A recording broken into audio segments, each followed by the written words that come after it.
The purpose of this video is to show the user how to turn on the audit log in the MCS array software. We're going to start by closing the array software. We're going to open up the setup.config file in Notepad. We're going to change the settings, and then we're going to reopen the array software.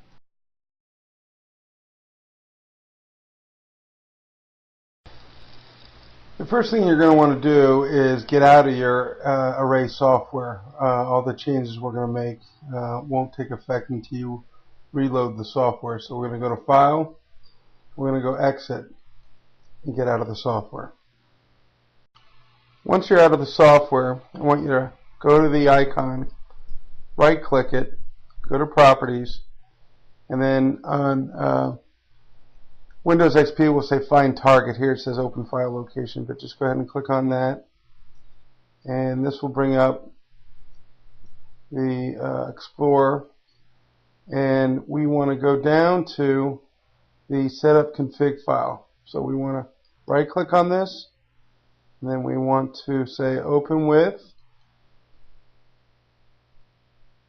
and I want you to double-click on Notepad. You want to use Notepad to edit this, so double-click on Notepad.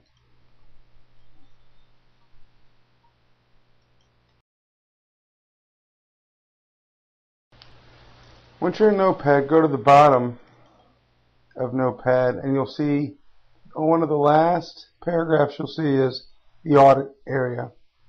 Audit is what turns the log on and off. So by putting a 1 here, that turns it on. It's by default it's at 0. But when you want to turn it on, you put 1. Machine ID is every inkjet you want to give a unique name. That way when you look at logs, you know where it came from. I'm going to put array number 10 in here. This is the date format, the time format. Do you want to log test patterns? That could be useful if you use that for QC. You want to know how many times they print test patterns. It's also a quick way to see in the log how many times it stopped. This is the word that's going to be printed when a record is printed, so we use the term printed.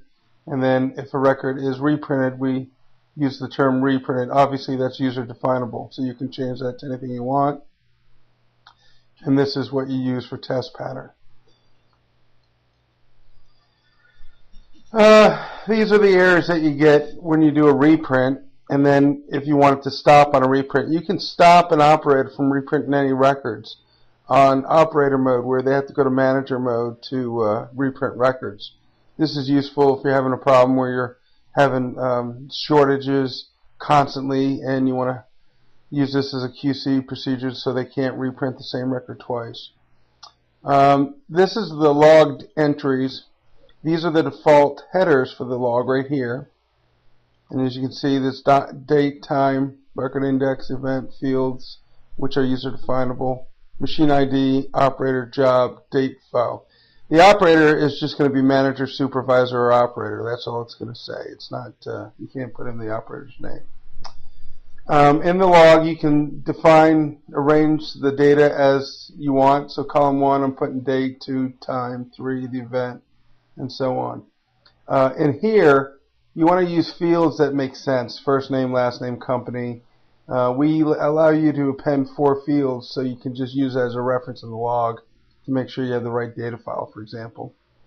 It's going to put in the log the machine ID. This will reference this word here. And then the operator, like I said, that's going to be manager, supervisor, or operator. And the data file is the actual name of the data file that's used in the log. And there's one other thing you got to do before the log is activated.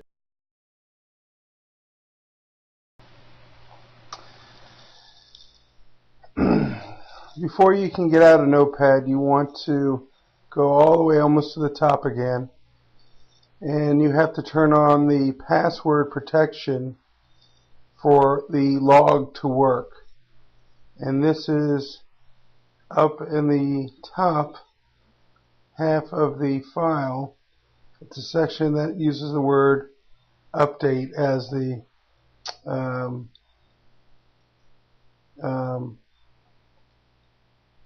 code for it. For it to work, it has to be anything but 99. So 91, let's set it to 91 for the demonstration. And what will happen is when I go into the software, the log, password log will come up after I do file save. So do file, save, and then I'm going to show you a log. Now logs end up in the same subdirectory as a job. So for example, if I had a job called 123, this would be log 123 or 123.log. So it's going to have the same name as your job file. And it's an ASCII tab delimited. I opened up in Excel just so I could look at the data easier. And if you notice, we have 9 lines of header information here. We have the version of software running under, the job name, the data file, where it came from, creation date, time, and the machine ID that we put in the setup config file. And if you look across here, all the name descriptions we saw in the setup config are being used. And what I did is I chose for this log to look at field 3, 4, 5, 6. Now remember, this is not the actual data file. This is just as a reference. So when you go through your log, you can say, oh yeah, this is the right log because this is the right name, and so on. So I got the date, time, what happened. This is a reprint. Now what happened here is we went through the first X amount of records, and they went through and printed them again. This is record number, field name, first, last,